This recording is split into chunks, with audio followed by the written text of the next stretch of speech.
तो मैं और सोनू जा रहे हैं कलेक्ट्री की तरफ, दोनों जने, क्योंकि हमारा अभी तक वो काम नहीं हुआ है। डीएम साहब के साइन कराने थे जो कि रह गए थे, अब शायद हो गए होंगे। अभी मैंने फ़ोन करके पूछा तो एक बंदे ने बोला कि हो गए होंगे, ले आओ तुम जाके।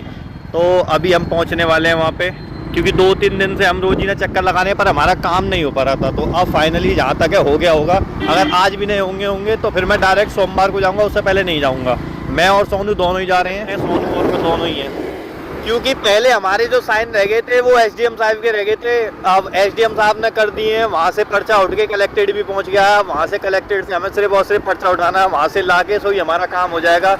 लेकिन वो पर्चा किस काम का है वो मैं आपको नहीं बता सकता, क्योंकि उससे मैं थोड़ा सा भावुक हो जाता हूँ, इसलिए। तो चलिए चलते हैं। अब डीएम साहब के अगर साइन हो गए होंगे तो उनकी कृपा हो गई होगी, तो कम से कम हम लेके अपना काम कर लेंगे। 4-5 दिनों से हम चक्कर ही पे चक्कर लगा रहे हैं। उनके पास पर्चा पहुंचा नहीं था डीएम साहब के पास, इसलिए वो साइन नहीं हो पाए थे अभी। नहीं तो वहां पहुंचे और साइन ना हो, ऐसा तो हो ही नहीं सकता।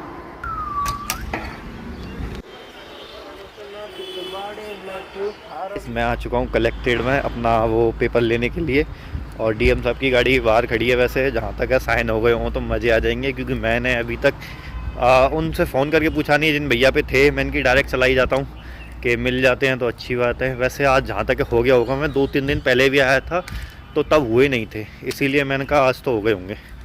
तो चलिए चलते हैं और देखते हैं। कलेक्टेड बहुत अच्छी है अंदर से, मैंने तो आज पहली दूसरी बार देखी है, क्योंकि मेरे को कभी यहाँ पे काम ही नहीं पड़ा ज़िंदगी में। अब आके काम पड़ा है जब से वो केस का मैटर हुआ है हमारे घर में, क्योंकि अंदर मैं वीडियो बना नहीं सकता क्योंकि सब लोग मना करते हैं ज़्यादा। इस एक पेपर के लिए ना मेरे को कम से कम 1 महीने से चक्कर लगा रहा हूँ मैं, 1 महीने से। फाइनली ये मेरे को पूरा मिल गया। अब मैं जा रहा हूँ सीधा अपना काम कराने के लिए, अब मुझे कोई नहीं रोक सकता।